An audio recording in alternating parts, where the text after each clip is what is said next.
Dear John, yes, you're different. You've always been different from your peers. I've had trouble accepting that, so I know you will too. After all, it's a lifelong condition that affects every part of your existence. Coming to terms with it is a long journey, but one I'm thankful for in the end.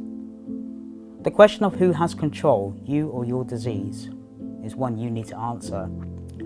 You might be surprised by the answer, but once you accept thalassemia as just another part of you, it loses the power. There will always be problems and pain, don't get me wrong, but the journey becomes a more positive one. Ours hasn't always been easy. Sure, school started off relatively stress-free, lots of inclusion, teachers were understanding, days of school for hospital were fun. But as I got older, the differences between my life and others became more obvious. The older I grew, the worse impact thalassemia seemed to have on my school life, physically and mentally.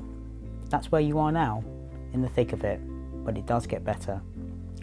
University was a chance to start over and control what I told people about the condition and when. Most of my friends don't know I have thalassemia unless I make a point of telling them, though people will always be naturally curious about where you disappear to once a month. You'll want to educate those close to you, but at the same time you don't want to tell them how difficult living with thalassemia can be. So what advice can I give you, my younger self, struggling with the stress of assignments and schoolwork? You're not managing your condition so well. In fact, you're not always taking your medication, are you? I remember being you, withholding information from your doctors unless they asked the right questions. It's something I did for a while. Turns out, not mentioning that you had a few drinks the night before a transfusion isn't wise. Your bloods will worry the doctors. The important thing is you learn through experience. Your minor rebellions will happen and they're not the end of the world. Managing your condition is critical, but don't fret about missing the mark once in a while. It happens to the best of us. Nevertheless, don't stop fighting for the specialist care that you deserve. You're still being treated in your local hospital where it's just you and one other person requiring regular blood transfusions.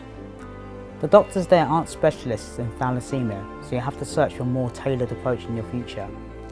It's not easy, and in the end, leaving your local hospital where you know everyone in exchange for a bigger, more specialist one is a difficult step to take. A difficult one, but one that was certainly worth it. The perseverance needed to move hospitals showed me that there are others in the same situation. It's not just me anymore. Nowadays, people who are born with thalassemia have a big support network, which I am proud to be a part of.